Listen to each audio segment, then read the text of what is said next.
He's a weak person, and what he's trying to do is get a reduced sentence. I didn't know Robert Mueller needed protection.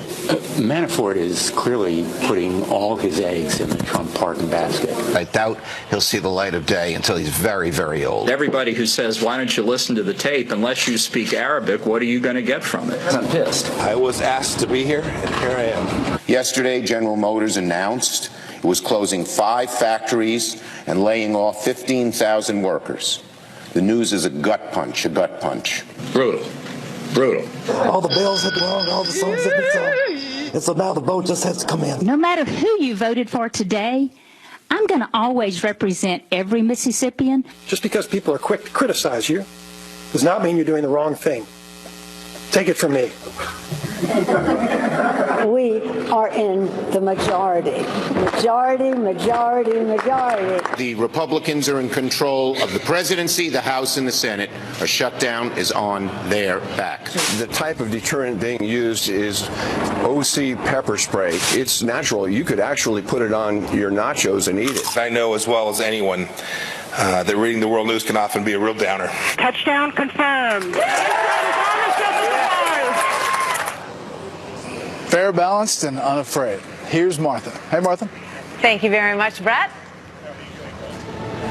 So tonight, dinner is now underway at the G20, capping off a day that included a bizarre moment between Putin and the Crown Prince of Saudi Arabia, and, of course, one of those juicy hot mic moments as well, that one including the French president. Still, it is President Trump's dinner tomorrow night with President Xi that is front and center. But as the anticipation of that meeting builds, there is another story that is gaining traction tonight in China. This photojournalist, known for capturing the darker side of communist China, has vanished for weeks. His wife now says that she believes the Chinese government is involved. In fact, no country has jailed more journalists than China. This, of course, drawing comparisons to the death of Jamal Khashoggi earlier this month. In moments, Ambassador Rick Grinnell with how the president is juggling all of this. But first, Trace Gallagher live in our West Coast newsroom with the backstory tonight. Hi, Trace. Hi, Martha. The missing photojournalist is Lu Guang, a U.S. green card holder who splits his time between New York and Beijing. Guang has won numerous awards for capturing images that China considers, quote, sensitive, like coal miners, AIDS patients, and drug addicts, the so-called victims of China's economic rise. But now Guang's wife says he hasn't been heard from since November 3rd, when he was supposed to meet with fellow photographers in a remote province of Xinjiang, an area of China that has recently been the subject of international concern over reports that the Chinese have built internment camps there to conduct, quote, re-education of Muslim Uyghurs and other ethnic groups. An estimated 1 million Chinese Muslims have reportedly disappeared into those camps. In fact, some say it's the biggest mass internment of civilians in the world today. A former detainee told NBC it's like prison conditions with political indoctrination, including patriotic songs and lessons in Chinese loyalty. Beijing calls the camps job training centers, and human rights organizations argue that in the wake of those negative reports, the Chinese government is trying to shut down information coming from that region. And now the Associated Press says Chinese officials have confirmed that Lu Guang and a colleague were taken away by Xinjiang state agents. The director of Human Rights Watch reportedly said, quote, the Chinese government has a long history of simply taking people whose views it doesn't like, literally off the grid, and disappearing them. The Committee to Protect Journalists has now called on China's government to clarify what happened to Lu and allow him to travel freely. Last year, Lu Guang said the reality in China is that you never know if you're going to get in trouble because there are no written rules. Lu's wife, who's here in the U.S., has now set up a Twitter account to spread information about her husband's disappearance. Martha. Trace, thank you very much. Here now, Dr. Michael Pillsbury from the Center for Chinese Strategy at the Hudson Institute. He's the author of the book, The 100-Year Marathon, China's Secret Strategy to Replace America as the Global Superpower. And Steve Hilton, host of The Next Revolution. Welcome to both of you. Dr. Pillsbury, let me start with you. Your take on this story and how similar is it to what we saw with Khashoggi? Well, the important difference, Martha, as you know, is that Khashoggi did not have a green card. He didn't have a wife in the United States complaining. But The other really big difference is it's one thing if it's Saudi Arabia, something else again if it's the world's second largest economy. And there's still an enormous amount of goodwill toward China in our press and academic circles. So I don't expect the outcry to be as great about Mr. Liu. It should be greater, actually, but it won't be as great as with Khashoggi, who is sort of an employee of the Washington Post. This wasn't supposed to happen, Martha. As you know, 40 years ago, the great dream that a few people, Donald Trump being one, myself as another, writing books saying this would not happen. We lost. The mainstream still is pro-China. So I'm kind of pessimistic about Mr. Liu.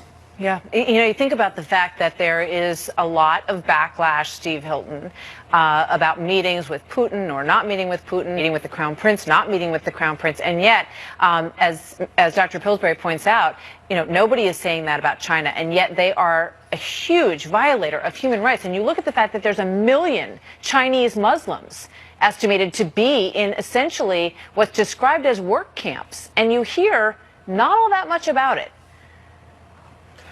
Absolutely right, Martha, and it's so fantastic that you are giving this story the prominence it deserves and bringing some of these facts up, because we don't hear it enough. The truth is that the Beijing communist regime is the world's worst authoritarian dictatorship, and it is getting worse, not better. We were told a story, just as Dr. Pillsbury was saying, was that the more we engage with China, the better it gets. It's the opposite. It's got worse. There's not just those internment camps, it's the way that they imprison and torture their political dissidents, and they're now using technology to assert their authoritarianism in a really Orwellian way. They've got this social credit system which monitors the behavior of every citizen, and they get punished if they don't do the right thing. In the world today, China truly is the evil empire. Dr. Pillsbury, you wrote a book about the motivation of China to replace the United States. It's not that they want to open relations, according to your writing, and, you know, sort of join us with this in a leadership position in the world. They want to replace us, and they do it in ways in their country that are very dissimilar to the beliefs that we have in this country. And it's a military offensive as well as a technological offensive, and, you know, imprisoning people in human rights violations. Well, I think the reason President Trump has several times now called me the leading authority on China is he's read the book, and he had similar views way back 18 years ago in a book he wrote. But there's just been a few of us like this, Martha. The main thing is our books get mocked. I was demonized 4 years ago when the book came out. Opinion is moving closer to Steve Hilton and me and President Trump. But there's still this hardcore of supporters of China inside our system. And we have to hope that, Martha, your own coverage will help move the needle. But I remain, I think it's in doubt what's going to happen tomorrow night on Saturday, because there's so much pressure on the president from what Peter Navarro has called the global billionaires, who are his donors, his friends, and they're saying stop the tariffs, this trade war won't work, somehow China will behave more rationally in the future. And this is the same thing with arresting journalists. This wasn't supposed to happen, but can we really prove that he's disappeared? He's been gone several weeks now. You know, you can see how the other side, from Steve and me and President Trump, and I hope you, Martha, too, we're kind of outvoted by the billionaires. Well, we're certainly asking questions that definitely need to be asked. A quick thought from both of you on how the president should approach this question of trade and how much hardball he can play in this meeting tomorrow night. Steve, and then Dr. Pillsbury, please. Look, we talk about a trade war, and that's true. The trade issue is a bad one. You've got the trade deficit. Much more serious has been the persistent theft of intellectual property and abuse of the World Trade Organization rules. But you know what? This is bigger than a trade war. This is a Cold War, and we wanted to stop it from being a real war, and that means you've got to keep up the pressure. Dr. Pillsbury, final thought. Well, one thing the president can do is sort of pocket the very few concessions the Chinese have already made to him. They're afraid of him. They've written that he's the smartest American president in history. They have made some small offerings to him. He can thank them in some sense for that, but still go ahead with the tariffs. That's what I suspect is going to happen. We'll watch. Gentlemen, thank you very much. Great input. Good to have you both tonight. Many thanks. Thanks, Martha. So Saudi Crown Prince Mohammed bin Salman, something of a pariah at the G20 amid accusations that he ordered the brutal murder of journalist Jamal Khashoggi. But he does appear to have one friend there, Vladimir Putin. This viral video of the two strongmen high-fiving and yucking it up today comes as neither one will be sitting down with President Trump. Putin's meeting was canceled last minute over the tensions with Russia's role in seizing Ukrainian naval ships.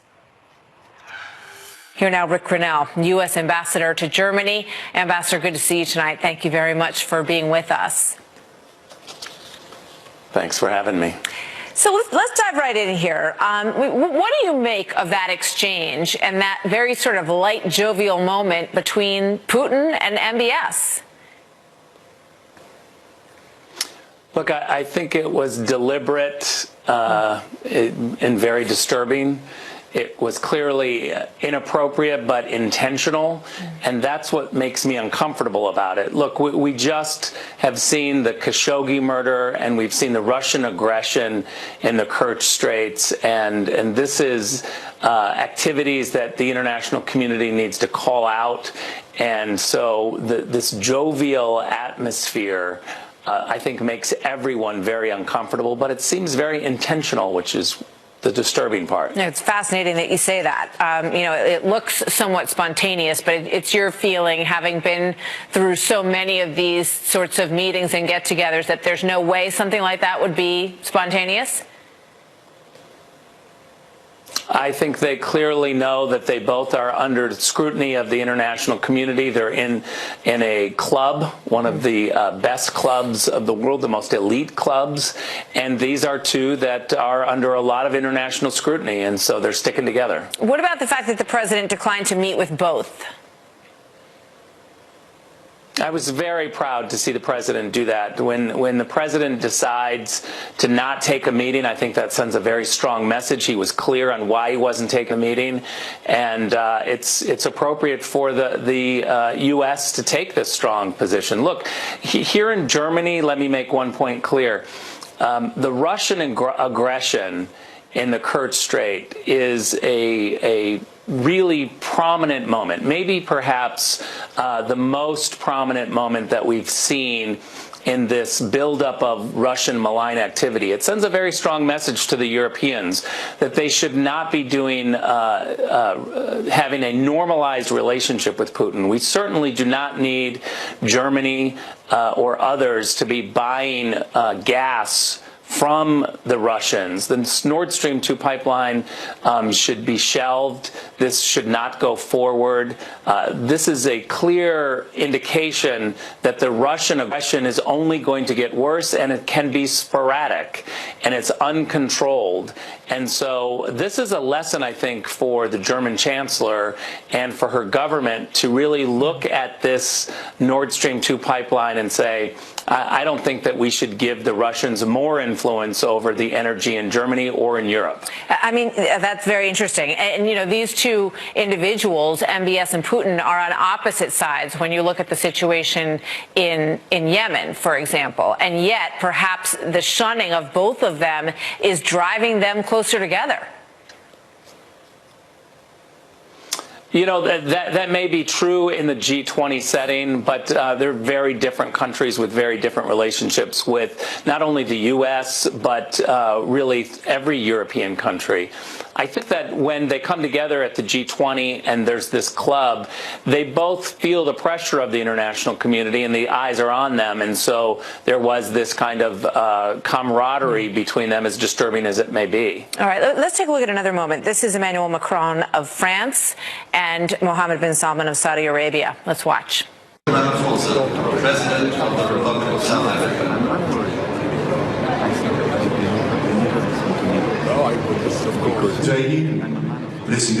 I mean, you know, it's a little tough to hear, but he's saying, Emmanuel Macron says, you know, I'm worried. And MBS says, you know, you shouldn't be worried. And Macron says, I'm a man of my word. And MBS's sort of way is that he's kind of smiling a little bit. Macron looks very serious. What's the dynamic behind that exchange? You know, it's really hard to tell from the video and certainly from the audio. Let me just say that I think that the pressure is on the Saudis to come clean and to investigate and to prosecute the murder of Khashoggi. It's obviously extremely troubling to the international community and to everyone who is watching. But we need to make sure that we have partners where we can. I like the president's approach of dual tracks when it comes to countries like North Korea or Iran or Russia. These dual tracks where we're very tough, we have sanctions, we make our positions very clear. But President Trump is also sending another message, which is, I'm willing to talk and I'm willing to sit down with people who will change their behavior. We've seen it very successfully in North Korea so far. Look, there's a long way to go. I get it. It's not a happy ending yet. But we are on a track where we have the sanctions, we're pressuring the North Koreans, and we're trying to get them to the table. They came to the table and made some promises. That is a step. I think the same situation is going on with Russia. We have the toughest sanctions on Russia. We've seen their activity, their malign activity, become worse over the last couple of years, and President Trump is sending a strong message. We want to talk to you, but the behavior has to change. I think we're sending the same message with the Saudis. One last question for you, Ambassador. Your name is on the list that's being discussed as a possible replacement for Nikki Haley as ambassador to the UN. Is that a position that you would be interested in coming home and taking? You know, I'm going to give you the standard line, which is we serve at the pleasure of the president. But let me say one thing. It is a true pleasure to work for this president on foreign policy issues because I think we are making so much progress. And so anyone who gets a chance to serve in any role, any national security role, is lucky to be a part of this team. And so, you know, I leave it to the president. He decides where people go. All right, Rick Grinnell, thank you very much. Good to see you, Ambassador. Good to see you, Martha. Thank you. So coming up next, unbelievable new images showing the aftermath tonight of a massive 7.0 earthquake striking the Alaskan coast. We felt a rumble come through. We knew exactly what it was. We ran outside, you know, the trucks shaking back and forth. Let's be honest. Back earthquakes rocking Alaska's largest city of Anchorage this evening, including one that was a 7.0 magnitude, causing people to duck and cover. Roads split in two as the people there briefly faced the threat of tsunami. Dan Springer, live in our Northwest Bureau tonight with the story. Hi, Dan. Yeah, hey, Martha, this was a major quake, even in a state used to strong and frequent earthquakes, and they're not even close to assessing all the damage. It happened at 8:30 in the morning and lasted for over a minute. The earthquake was centered in Point McKenzie, just about 5 miles north of downtown Anchorage with its 280,000 residents. The damage is extensive and widespread. Roads buckled, water mains were snapped, power was knocked out to tens of thousands of people, although they are restoring a lot of that power tonight. A tsunami warning was issued, but later canceled. The airport was completely shut down, but it too has reopened to plane traffic. The Trans-Alaska Pipeline, which runs 800 miles from Prudhoe Bay to Valdez, has been shut down as a precaution. So far, no reports of any damage to that economic lifeline. Hospitals had water damage from broken lines, but they managed to stay open. And amazingly, there are no reports of a spike in serious injuries. But it was scary and dramatic. This video was recorded on the 6th floor of the courthouse in downtown Anchorage. You see people ducking for cover. There's a lot of damage reported at homes in the area, shattered glass, things falling off of walls. Wasilla's own Sarah Palin, the former governor from Alaska, and John McCain's running mate, of course, put out a social media post that her family is intact, but her house is not. That is the case with many Alaskans. They are feeling lucky to be alive, like Raven Maitland, who was driving in his truck in the dark when the earthquake started. He stopped and bailed out, and as he was doing this, the road he was on, which runs right along a frozen lake, collapsed. The whole ground's opening up in front of you. It's like, is this time? Is this the day? And you kind of get out of I got out of the truck and I started running the other direction, trying to look and make sure that there was no other, places on the ground opening up. The regional head of FEMA is on his way to Anchorage. The governor, Bill Walker, declared a state of disaster. President Trump says he is monitoring the situation and praying for those affected. The good news in all this, at this point, no reports of any deaths or even life-threatening injuries, but it's still early. The race is on, of course, to get power restored to thousands of Alaskans who are dealing with temperatures in the 20s. Martha? Wow. Thank you very much, Dan Springer, tonight in Alaska, on Alaska. So also breaking tonight, the woman at the center of Florida's controversial midterm recount now out of a job tonight sooner than expected. Governor Rick Scott suspending Brenda Snipes before she could retire earlier. Scott saying in part, quote, after a series of inexcusable actions, it's clear that there needs to be an immediate change in Broward County and taxpayers should no longer be burdened by paying a salary for a supervisor of elections who has already announced resignation. Chris Starwalt is our Fox News politics editor who joins us tonight. Chris, what's your reaction to this out of Florida tonight? Spite is a thing. Look, she, at the beginning of this whole process, she says, no, we're great. We do everything great. Even Democrats said Broward County has a hysterically terrible history when it comes to the governance of elections. So what are you talking about? And watching her sort of unraveling, this woman who was appointed in 2003, I believe, 2002 by Jeb Bush to replace her predecessor, who he removed for incompetency and misfeasance. So she had been there all this time. And then she was ready to say, I'm probably not going to run again. And then she was ready to say, actually, I think I'm going to quit in January. And Scott was not going to give her the privilege of leaving with her head up. He's going to send her home in humiliation. Well, he got some. Is some financial help for survivors of last October's shooting at that concert. The Department of Justice announcing it will grant $16.7 million in aid funding to the survivors of the shooting. The money will be used to assist in paying for things like therapy to not just the survivors, but anyone who helped that October night. That's tonight's live look outside the Beltway from Special Report. We'll be right back here to Simi Valley, California, after this. This program is...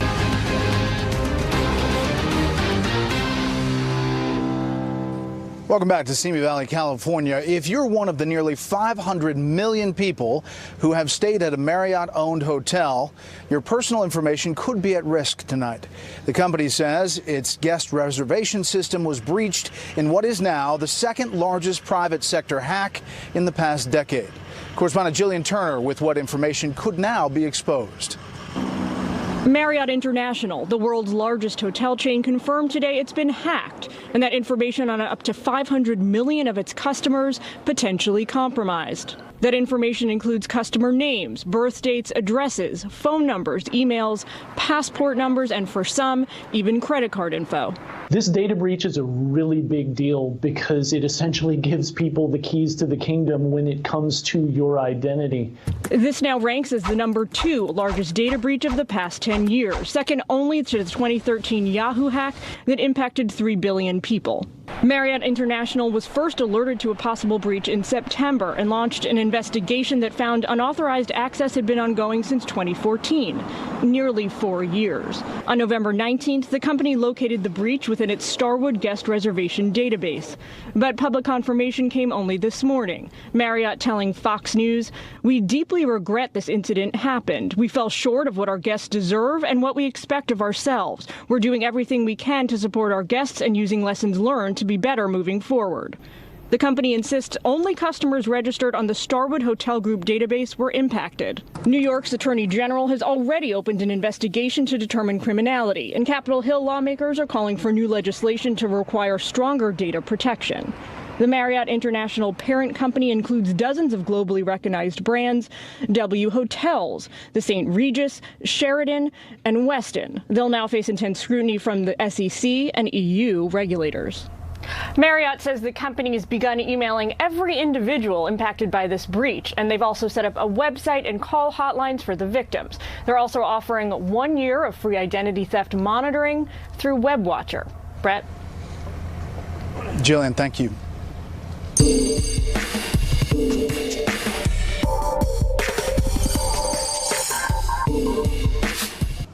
The Marriott breach is one of several large hacks that have happened in recent years. But whatever happened to one of the biggest breaches last year, to Equifax? That breach exposed the financial information of more than 145 million Americans. Tonight, correspondent Brian Yennis looks at what has happened in the days since that hack.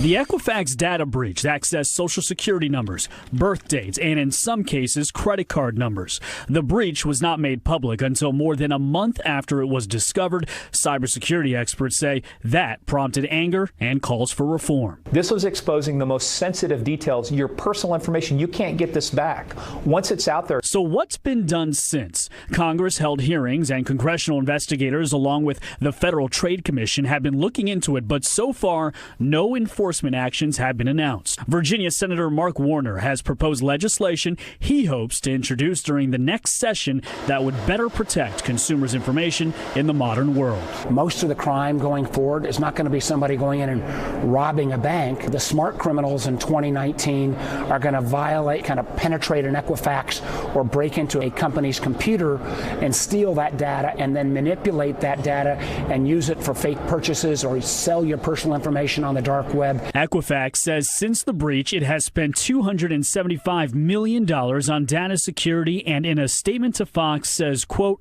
over the past year, we have undertaken a host of security, operational, and technological improvements, including hardening our data security perimeter to improve detection and response rates and strengthening our data security protocols and controls. Experts say there are steps you can take to protect your information. Get a copy of your credit report every year. Look for any unauthorized accounts open or loans taken. You should also consider freezing your credit, which would stop someone from opening an account in your name. In New York, Brian Yennis, Fox News. Up next, California's blue wave and whether the GOP can gain back any ground out here.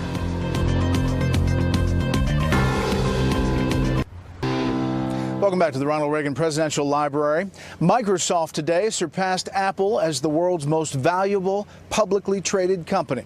And if it holds through the end of the year, it will be the first year it closes out in the top position since 2002. The market finished the week in the green. The Dow was up 200. The S&P 500 closed up 22. The Nasdaq ahead 57. For the week, the Dow was up 5%. The S&P 500 had its largest one-week percentage gain since December 2011, almost 5, and the Nasdaq was up more than 5.5% this week. A good week on Wall Street. North Carolina election officials are still not ready to certify the House race in the 9th congressional district there. The state elections board voted today to hear evidence on alleged absentee ballot irregularities before deciding whether to finalize the race result. Totals show Republican Mark Harris leading Democrat Dan McCready by 900 votes. For the first time in more than 70 years, Republicans will hold just 7 of California's 53 House seats following this month's midterm elections. Chief Correspondent Jonathan Hunt takes a look at what some say led to the big blue wave here in California. A blue tsunami. Democrats certainly rode a large wave in California. Usually reliably Republican bastions, Orange County, for instance, went from mostly red to completely blue. In 2016, Republicans held 14 of California's 53 congressional districts. Now they hold just 7 and face a bleak future, according to former Democratic political consultant Bob Shrum. Republicans are now the third party in the state after Democrats and declined to state or independents. So how did it happen? For one of the down congressmen, Dana Rohrabacher, the answer is simple. This election was bought and paid for by outside billionaires. He points the finger at anti-Trump campaigner Tom Steyer and potential Democratic presidential contender Michael Bloomberg, who put more than $4 million into the fight to beat Rohrabacher. I've never seen a better example of money corrupting our political system. Other Republican Party officials are concerned about so-called ballot harvesting. Party workers going door to door and offering to deliver voters mail-in ballots on their behalf. It's illegal in most every state of the union. In Texas and in New York State and Pennsylvania, they arrest people and put them in jail for ballot harvesting. In California, they made it legal 2 years ago. The real reason the blue wave washed over so many Republicans, Shrum argues, is the party's move to the right. state. If you had a Schwarzenegger Republican Party that was fiscally conservative and socially moderate or liberal, it would be very competitive in this state. For now, California Republicans will cling to the hope that all politics is cyclical and the pendulum will swing back.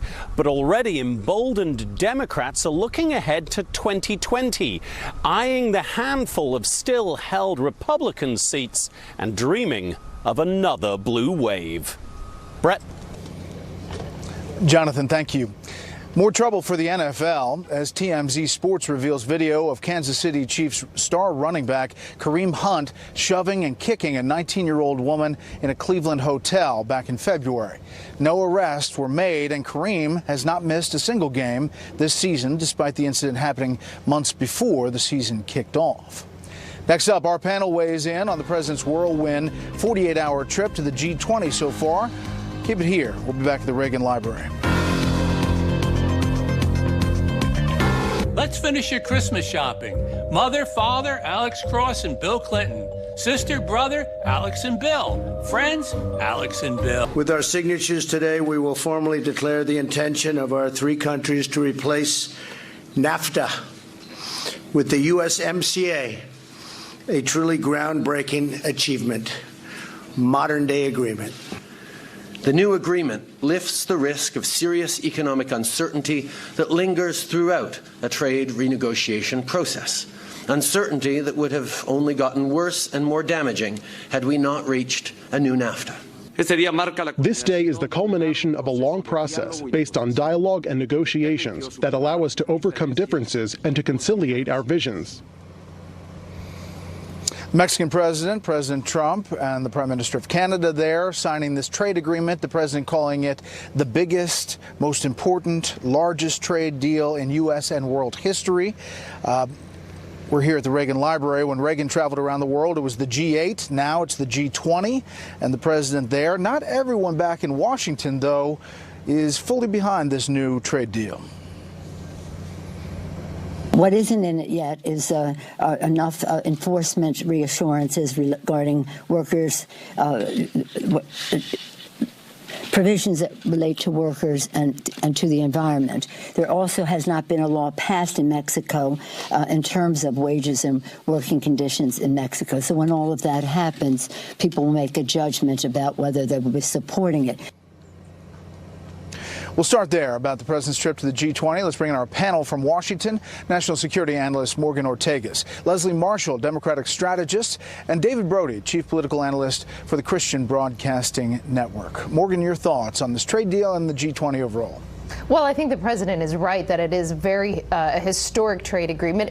Trade is one of the most arcane things that any administration has to deal with, and getting this through, especially through the Mexicans and the Canadians who, held out to the very end on a few sticking points related to dairy, is an accomplishment. However, saying that, it's a little too early to measure the drapes, because now you'll have probably even tougher negotiators than the Canadians and the Mexicans, and that's the Democrats in Congress, as we just saw. I'm really looking, Brett, towards Sherrod Brown.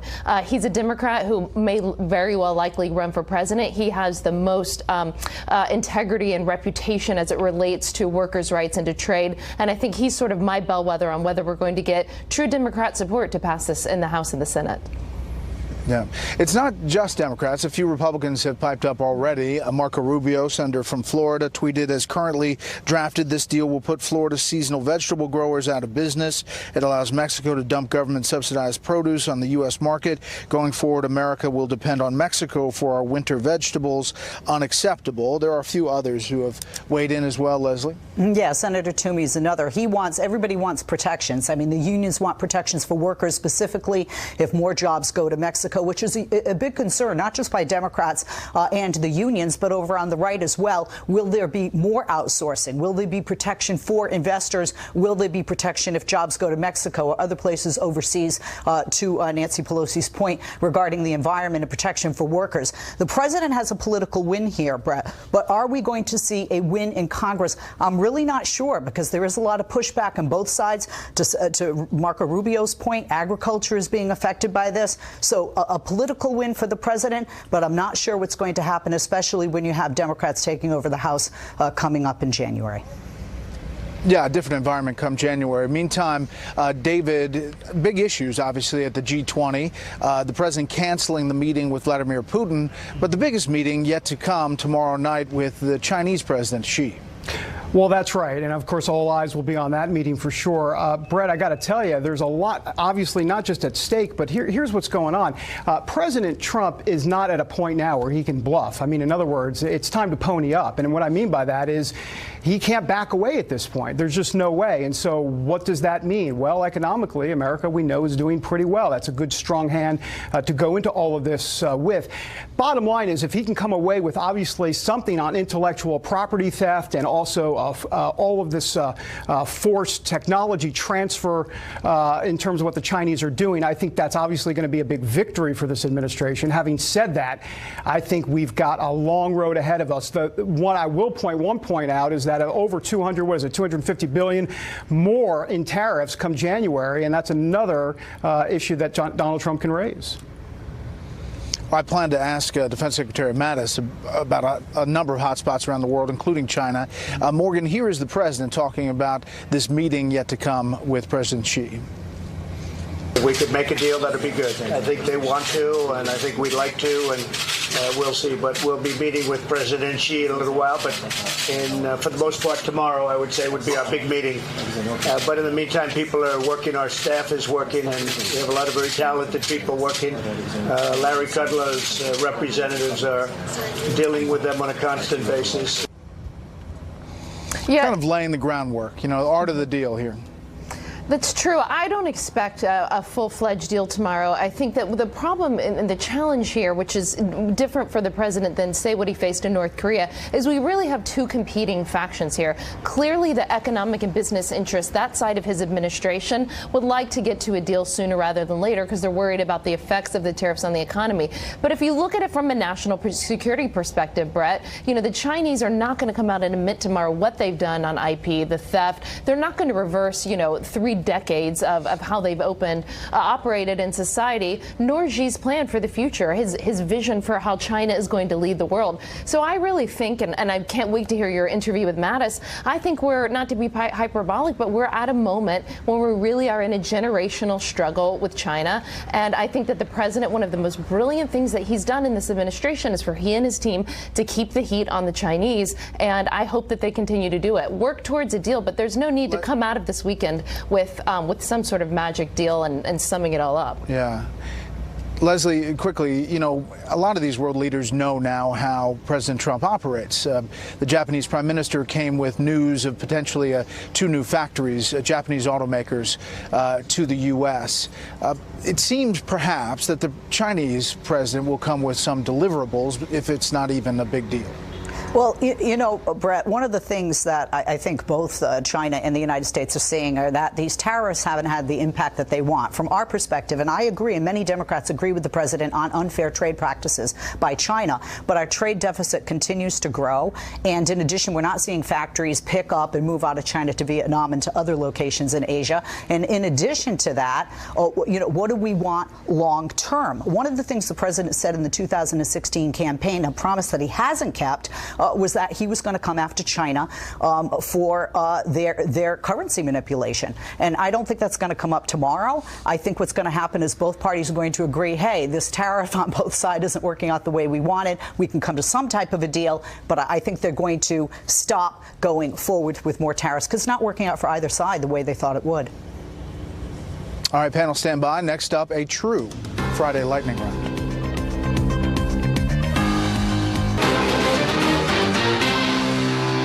Looking live at Capitol Hill, the possibility of a partial government shutdown December 7th, next week. We're back with the panel. Start there on the lightning round. David, what about this? 7 spending bills left, but the border wall is still the big sticking point.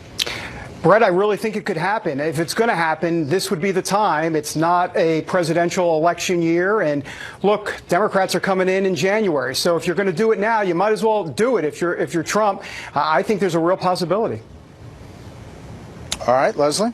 Nope. Sorry, disagree. Wrong. You need the Democrats. You know, Democrats aren't going to do it for 3 reasons. 1, they don't want the wall. 2, they don't agree with the president on this and many other things, if anything. And 3rd, what's in it for the Democrats? They need the Democrats for this. They're not going to get it. Republicans should just go halfway and agree to $1.6 billion instead of 5, so at least they get what was in the original deal on a bipartisan level that agreed. And there's other questions as well, whether the protection of Mueller, all that stuff factors in. We'll follow it next week. Morgan, I want to turn to one of the biggest breaches, data breaches we've seen in a long time, and that is of the Starwood brand of hotels. This includes Marriott. Marriott releasing a statement saying, "We deeply regret this incident happened, fell short of what our guests deserve. We expect of ourselves. We are doing everything we can to support our guests and using lessons learned to be better moving forward." But if you look at this is one of the worst cyber attacks we've seen. It's a disaster for Marriott, Brett.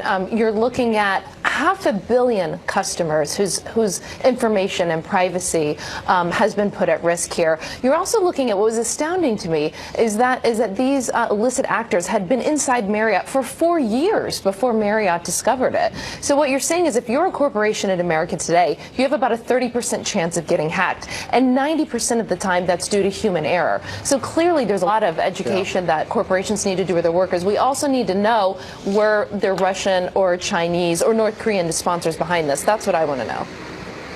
I have 10 seconds each. 10. That's it. Winner and loser. Morgan. Winner, Elizabeth Dole. She had a huge foundation gala last night for Hidden Heroes. Thank you, Elizabeth Dole. Loser of the week, GM layoff. I'm very sorry for those workers. Terrible way to go into Christmas. Okay, Leslie. Winners, all the people that have adopted children, like myself, to give those kids a forever family. It's National Adoption Month in November, on this last day of November. And losers, Southwest Airlines for not firing the employee who laughed at a 5-year-old child because of their name and took a picture of their boarding pass and posted it online. That was 12, David. I better go 8. Steph Curry for responding to that 9-year-old girl who wanted basketball shoes of his and Under Armour. Steph Curry is able to change Under Armour's policy basically about making sure girls have those shoes. And loser, Alexandria Ocasio-Cortez, comparing obviously those migrants coming over across the border to Jews fleeing Nazi Germany. Politics 101. Don't go there. Just don't. Pretty close, panel. Thank you very much. Have a good weekend. When we come back, notable quotables.